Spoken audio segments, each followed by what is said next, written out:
Hello and welcome. I'm Maggie Rizzi, the Superintendent of Schools here in Stoughton, and this is the time of year when we induct new members into our Stoughton High Hall of Fame for extraordinary achievement. And we had that induction ceremony today, and I'm very pleased to have here with me two gentlemen who were inducted into the Hall of Fame. And they are sitting next to me, Stephen Heeley, who is from the class of '78, and David Horrigan, who is from the class of 1981. So every year the committee looks at the various nominations that have come from all over the world, and these gentlemen were gracious enough to come today to accept their award and to talk to the students in the high school about their time here and some of the things that they've done since. So we're going to share with you some of their experiences and their achievements and some of the things that they've learned since they have left Stoughton. So since you're sitting next to me, Mr. Heeley, I'll start with you. Perhaps you can tell us when you left Stoughton, where your life took you and some of the things that you've chosen to do with your career since that time. Well, after Stoughton High, I went to Dartmouth College and got my undergraduate degree there. Spent 4 years there. 4 years basically trying to spend as little time on campus as I could. So I went to France to study French, went to up to northern Quebec to spend a semester on the Cree reservation in Canada up by James Bay, and then eventually graduated Dartmouth and went to Bolt Hall, or University of California, Berkeley Law School, to get my law degree. I wanted an experience that was different than sort of New England conservative undergrad, and so what more diverse experience than go to Berkeley, Bay Area in California, and get my law degree. I ended up, I didn't follow the normal path on a lot of things. In law school, law firms typically will interview and try to hire young law students who would then go to work at the firm. I didn't do that. I ended up being selected as the last of the Reginald Hebersmith Fellows. That's a fellowship that the Legal Services Corporation establishes for to place attorneys in minority communities. So I went to work at the Gila River Indian Reservation in Arizona, south of Phoenix, as an attorney for legal services. Ultimately, I've worked with this community pretty much since '85 off and on. I did spend a 10-year hiatus in DC working on the Senate Indian Affairs Committee and on the House Natural Resources Committee, largely working on legislation affecting Native Americans. Thank you. Dr. Horrigan, how about you? Sort of similar, not so. I took a year off after high school, then applied to art school at Southeastern Massachusetts University, which you all know is UMass Dartmouth now. Eventually transferred into what at the time was an innovative curriculum program. It was called a multidisciplinary degree. And so we're talking 1982. And this was a curriculum or a degree program that offered you the ability to design your own degree. It was sort of experimental at the time. Because I was attracted to it because it offered me other disciplines to learn, like psychology and marketing, and I sort of rolled these things into my own version of an advertising degree. And so when I left SMU, as I'll refer to it, I needed to make a decision. And I decided to go to California also, so I think part of it is a little bit of running away and sort of mixing it up and breaking it up. But I went to Los Angeles and searched for a job in advertising. I got my first advertising job in Los Angeles for a mid-sized firm. Spent 2 years there. But my dream, as I had studied advertising and read all the greats and their stories, New York City is the place to be for advertising. So I just, again, packed my bags and went to New York without knowing what was there for me. And I eventually got a job with Young and Rubicam, which at the time was the third largest advertising agency in the world. And an important story here is these types of firms, these very large multinational firms, typically you get in at the ground floor because you know somebody. You know, your father went to school with his mother and so forth, but I didn't really know anyone. I just went and utilized my 2 years in LA and got into a great firm, a step back, but I was in, you know. Right. And so that's, I think, a lesson for students is if you want it bad enough, if you like it, you know, there's more ways than one to get in.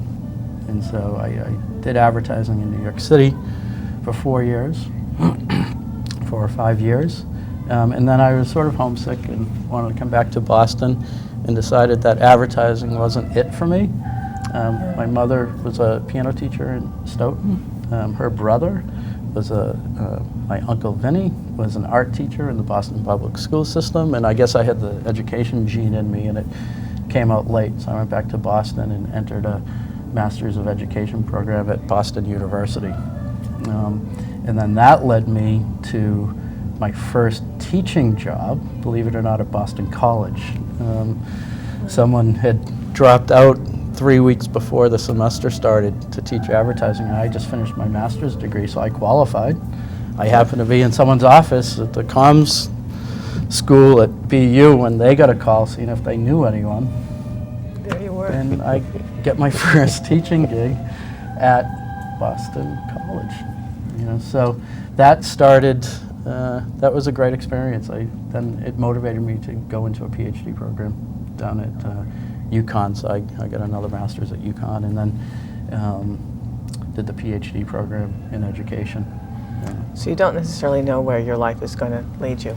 Yeah. Yeah, I mean, the long and winding road, absolutely. And now what you are doing in Switzerland is, I won't say less related to art or education, and I think in the 21st century we see things, people, their career is less in silos than it used to be. You know, it used to be if you were in art, that was Sure. it, and you didn't think about science. You didn't, if you were a physician, then that was what you did, and now we're thinking more broadly again.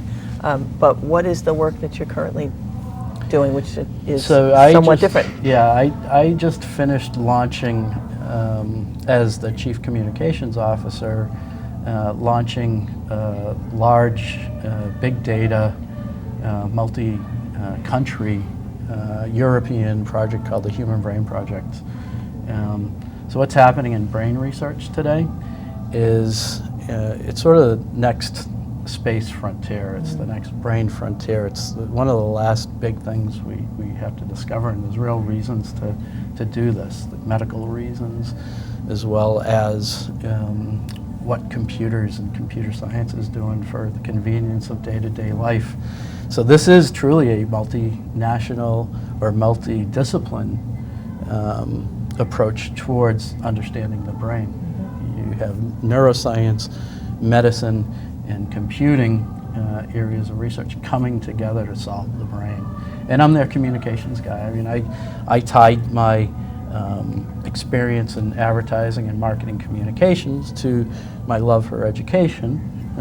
Found myself going through a path of universities, and I've done both, being a professor and being a marketing communications person in administration. And so, Yeah, they kind of, look, growing up, you know, back then, I had lots of teachers and lots of parents saying, you know, you better be careful because, you know, if you keep jumping around like this, you'll be a jack of all trades but a master of none, right? And perhaps not. I had no idea what I was doing, but it worked out. So it's, you know, a jack of a lot of trades that you can take that experience, if you're smart enough, put it together and find a career path. And it's worked out for me. Excellent. Yeah.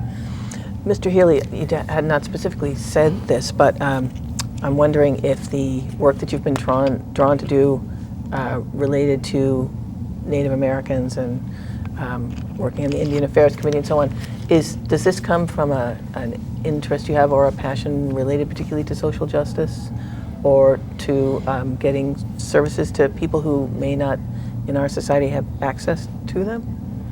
Well, that's the basis of the Reginald Heber Smith Fellowship. It's designed to get attorneys who may be minority into minority communities. So that was the first step. But I've known, and as I said in the presentation ceremony, I knew I wanted to be an attorney from elementary school. It's amazing. I knew I wanted to be, I wanted to take my education and my law degree and help Indian people from a very, an older but still young age. And so that's always been my career path through college, through law school, and then being able to implement it by working on the reservation with folks. This is, for those of you who are familiar with Indian affairs, that was pre-gaming. So the only economic activity on the reservation was agriculture. They grew cotton. There was at least, there was clearly double-digit unemployment on the reservation. And so one of the keys was to try and promote economies on the reservation so you can have job opportunities, educational opportunities. And that work led me to, and I worked on the reservation with one other attorney, so it was like a country doctor. Whatever came in the door, we worked on it. Environmental issues, criminal issues, we handled everything from soup to nuts. And then I got a call, and I thought they were calling about my boss, who was a very well-known Native attorney working for his tribe, and I thought it was a call from Senator McCain's office. And they were clearly interested in having a Native attorney from Arizona come to work on the Hill. So I was singing his praises, telling him what a great guy he was, and they were like, no, we're not interested in him. We're wondering if you'll come to DC and work on the Hill. And so I, much like David, I said, yeah, why not? Let's go. And so I went to DC. I thought I was making all the money in the world until I started trying to get an apartment and what have you. So, but it was great work, and I had never done legislative work before, but I worked on many, many bills that have changed the lives of Native people over the years. It was, during my time there, we had one of the most active Congresses enacting legislation to benefit American Indians. And what was really gratifying is when you get back and when you get out and you talk to people and they go, oh, you worked on the Indian Environmental General Assistance Grant Program. Well, you know, those grants helped us set up our water quality testing program, and we wouldn't have been able to deal with the arsenic issues on our reservation but for the work that you did to get that grant program established.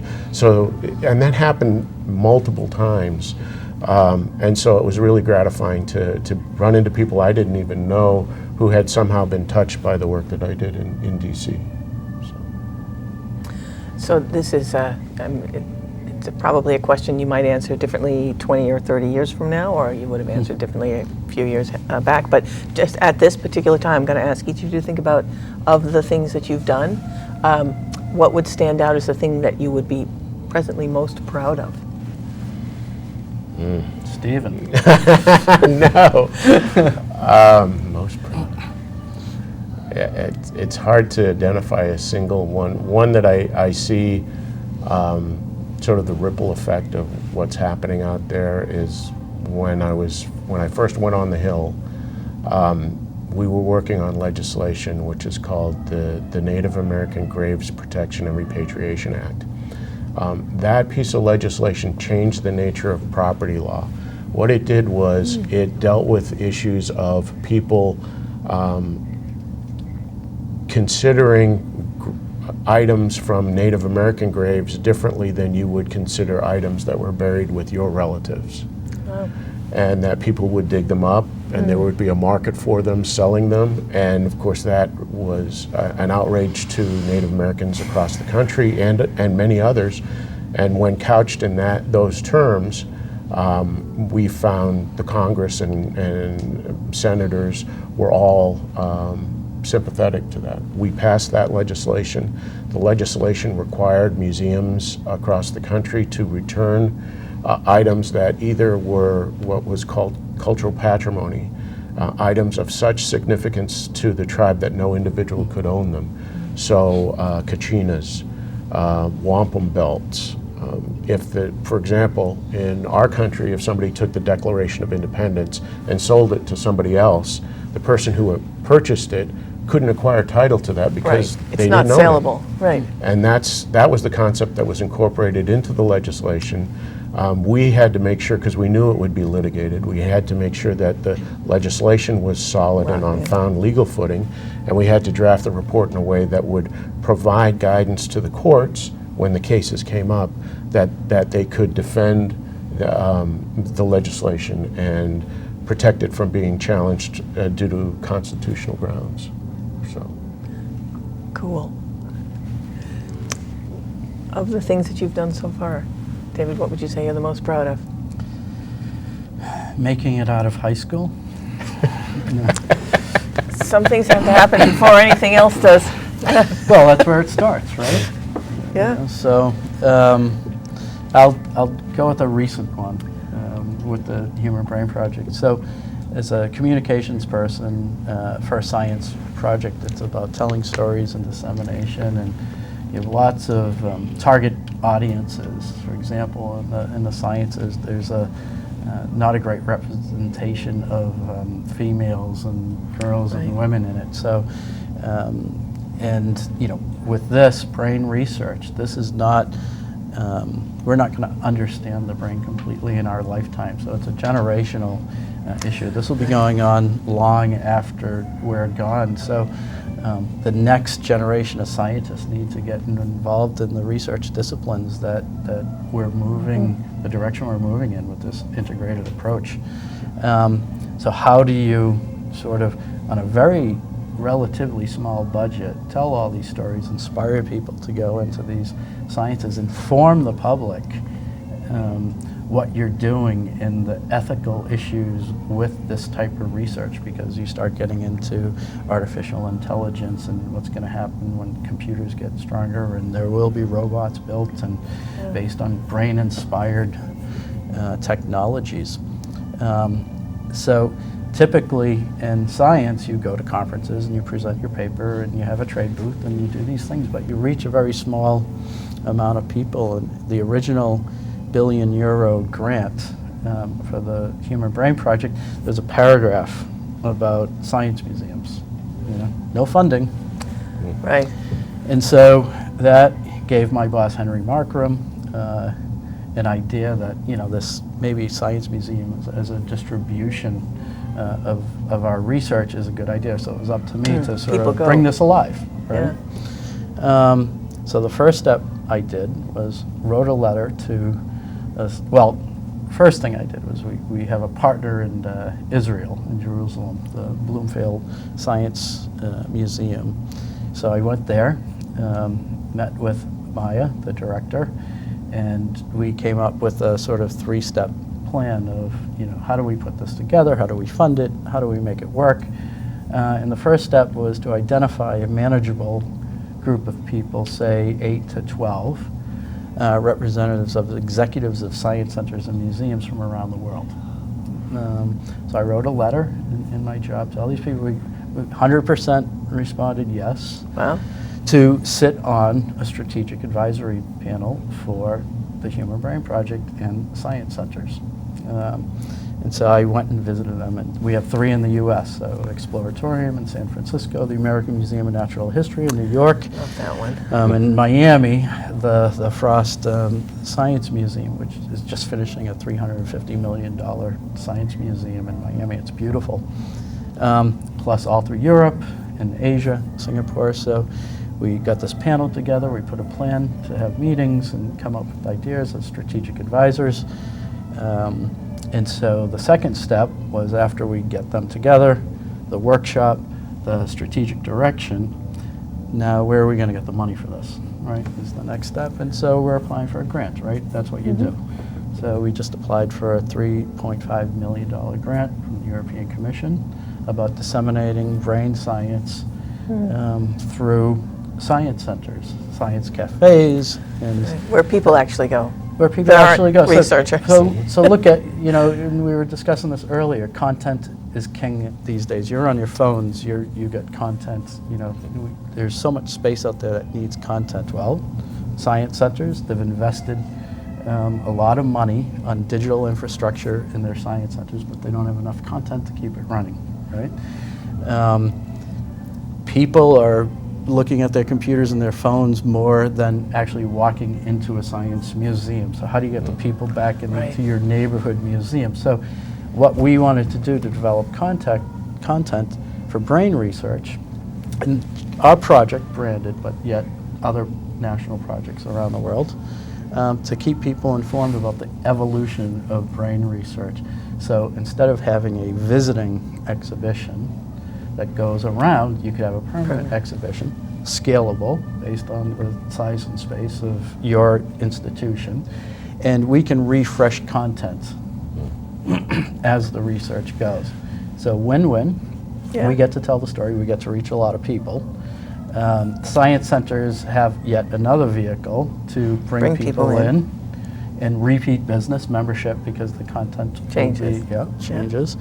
And the public, is informed of not just the research and the possible solutions to brain disease and other things, but they're also informed of the ethical implications of such research, because you need the public's buy-in. It's taxpayers' money for the research that you're going to do. So this strategic program that we put together, very proud of leading it, but an important message: you need buy-in, you need really good people that'll invest the time in doing it, because you know a certain piece of it, and they know but not other pieces of it, right. And you need to recognize that it's a group effort, and it's a really important lesson.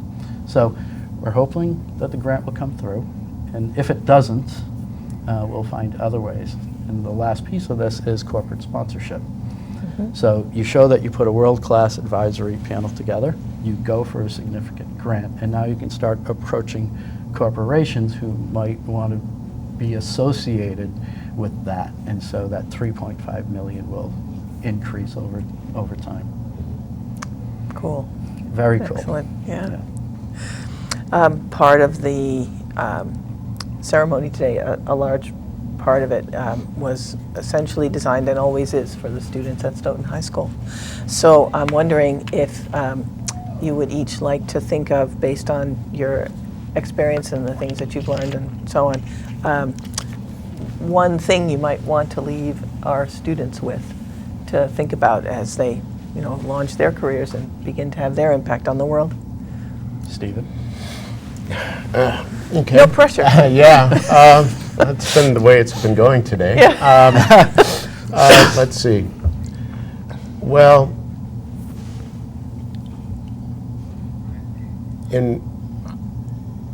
at various stages in pursuing my professional career path, I've had people or seen people say, "You can't do that." And to me, it's important that when you hear that it not discourage you from pursuing your dreams. That everyone faces obstacles, whether they're financial or whether they're obstacles that others put before you.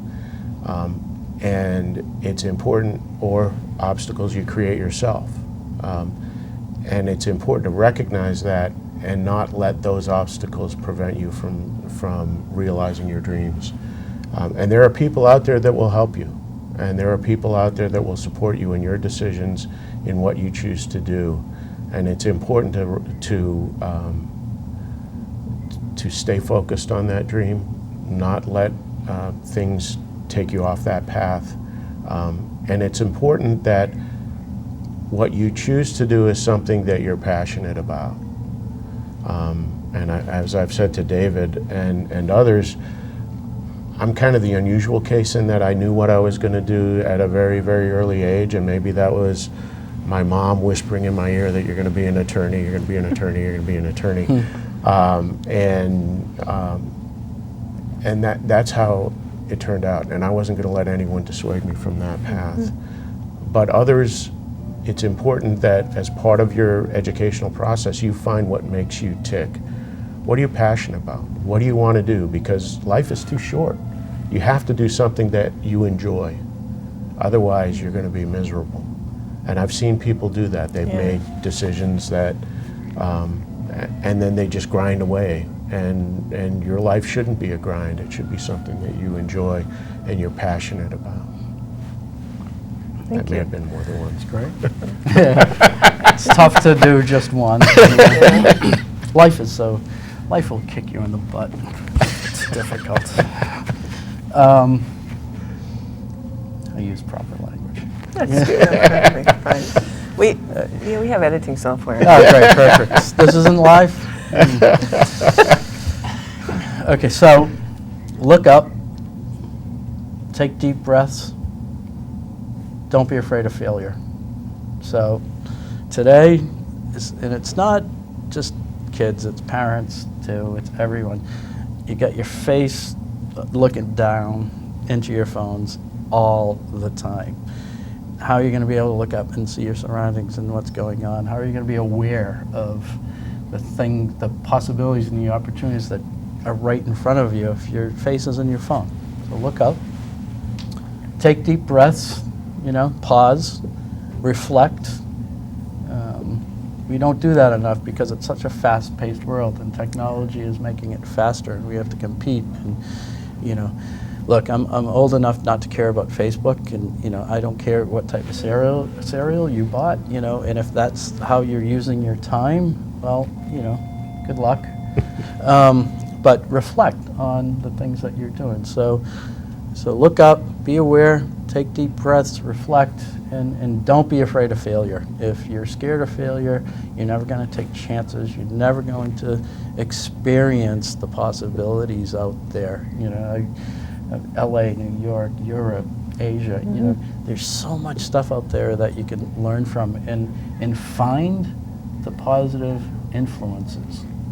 All right, there's plenty of people that will drag you down, but hey, find the people that'll pull you up and learn from, and then I think with, that simple advice, it might sound simpler than it is. Simple isn't always easy. Yeah, you can find the opportunities that Stephen was talking about, and you can identify what you're passionate about if you look up, if you're aware, if you reflect on it, right? And then it all works together. Thank you. You're welcome.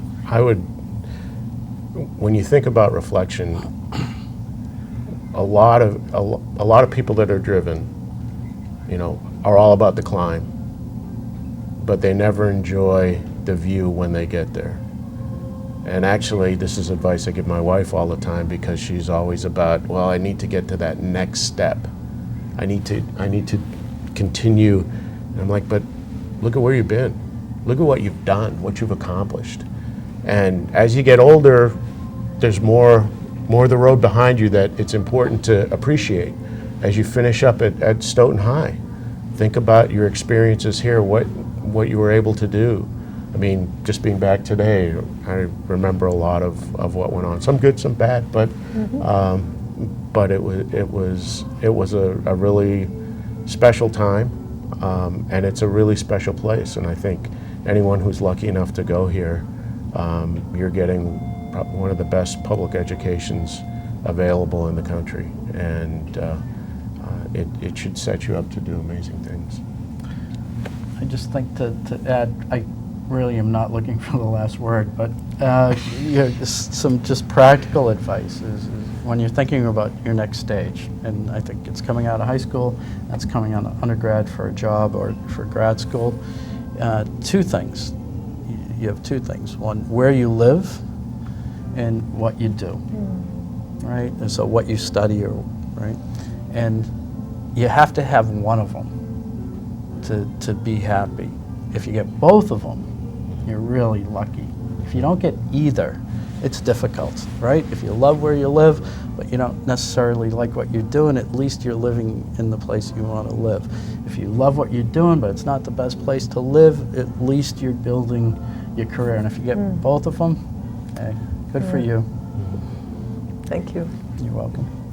So I'd like to thank the gentlemen for coming today. They came from a great distance, different distances, to be here with us and to talk to the students at Stoughton High. And we're very, very proud to have both Steve and David in our Hall of Fame for extraordinary achievement. And when you come into the superintendent's office, if you have any reason to come, you will see their new plaques hanging at the base of the stairs, and where you can see them and some of the other members of the Hall of Fame as well. So thank you very much. Thank you, gentlemen. Thank you.